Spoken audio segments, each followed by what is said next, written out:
mynews.studio. A mayor of Bogota cycles to work, passing electric buses and new parks along the way. But are these sorts of innovations really capable of changing the world? Today is November 16th, 2025. The Earthshot Prize has just named this year's winners, and the projects chosen seem to be making measurable progress in the fight against climate change. There's Bogota, Green in Brazil, and the new High Seas Treaty. Each one is tackling a different area. Where do you think we should begin? Let's start with Bogota. For a long time, the city struggled with traffic congestion and air pollution. Most people used cars. But then the city built the largest network of cycle paths in Latin America and introduced over 1,400 electric buses. That led to a 24% reduction in air pollution. Did you know that? That's significant. But what did it cost? And how did they convince people to change their habits? Cars are hard to give up.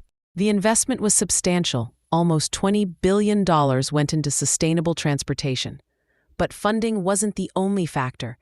They also launched public campaigns and worked directly with neighborhoods to redesign streets and green spaces. Creating pedestrian zones, planting more parks, and improving public transport made the changes visible and, honestly, hard to ignore. So it wasn't just a top-down decision. Residents actually helped shape the changes. Has this approach caught on elsewhere? Yes, cities across Latin America are now looking at Bogota's example. The model is being studied for adaptation, especially the way it combines new infrastructure with community participation. Let's move to Brazil, Green. Restoring the Atlantic forest isn't exactly new, but their process is different. What makes it work at scale? They use AI and satellite data to pinpoint where reforestation will be most effective. But it's not just about planting trees. Local communities are involved in planting and ongoing care, so the project also creates jobs and helps the forests stay healthy. Usually, profit and restoration don't go hand in hand. How do they balance both? They work with local people and set up restoration as a viable business, not just a charitable effort. That's why policymakers in other tropical countries are taking notice. It's a model that could be repeated elsewhere. Now, about the High Seas Treaty.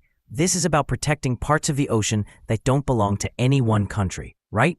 Why is this so significant? The high seas make up nearly half of Earth's surface.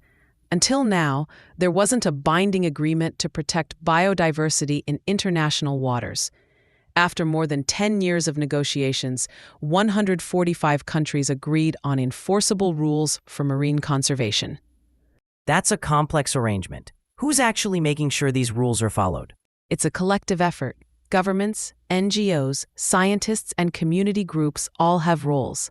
The treaty sets up ways for everyone to contribute to managing protected areas and tracking compliance.